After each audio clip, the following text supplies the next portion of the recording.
A major political upset in Alaska last night as a Democrat won the state's only seat in the U.S. House of Representatives. Nathaniel Hurst has been all over this race, and he joins us now from Anchorage. He's also the author of an article appearing in the Washington Post Wednesday describing the significance of this win and the complicated voting process that got us there. Some really shocking news on this Wednesday night. Just this hour, finally getting the results from Alaska's special election to replace the late Republican Congressman Don Young. Don Young represented Alaska in the at-large seat for 50 years, and NBC is projecting that the Democrat in that race, a woman named Mary Peltola, has won that election. Just shocking. You see who she won it over. Sarah Palin, of course, the Hearst.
I will say from where we sit, the state of Idaho is not prepared to implement ranked choice voting at this point in time. Our voting equipment doesn't handle ranked choice voting. Yeah. So I think there's going to be a lot of questions. And I think this initiative feels very different than ones that they've circulated in the past.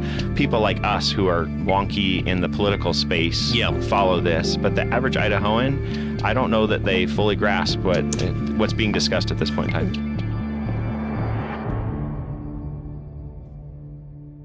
Were you included, like did Luke Mayville or anyone from his group or Bruce Newcomb or anyone from his group reach out to you to consult about how feasible is this? What does it mean for you and for all the county clerks across the state? No, I've never met with or spoken to anybody from whether it's Luke Mayville or the Idaho for Open Primaries process.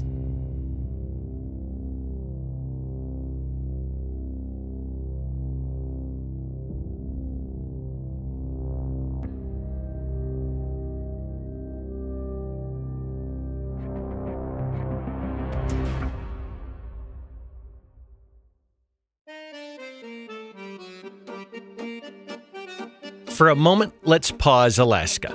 We travel to France in the late 18th century. A mathematician and social scientist with a very long French name, which I can't properly pronounce, but this professor I found on YouTube can. Marie-Jean-Antoine Nicolas de Caritat, the Marquis de Condorcet. I'll just call him the Marquis de Condorcet. Well, he studied extensively the sometimes odd dynamics of ranked choice races with more than two options. For instance, it's possible that a certain electorate may express a preference for apples over bananas, and a preference for bananas over cherries, and a preference for cherries over apples. All from the same set of ballots.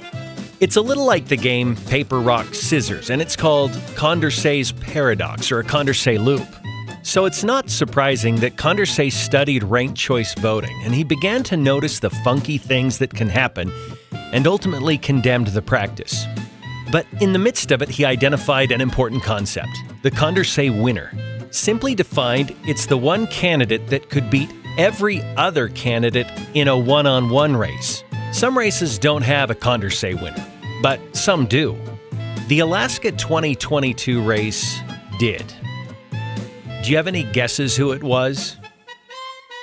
After an examination of the cast vote data, Nick Begich, the early round loser in a three-way ranked choice voting election. He would have beaten Palin in a head-to-head. He would have beaten Peltola in a head-to-head.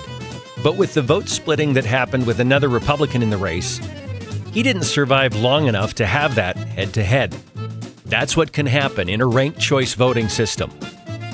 You know, the one the proponents of Prop 1 want you to support in November. In Idaho, it's very possible the dynamics could play out similarly in a number of races.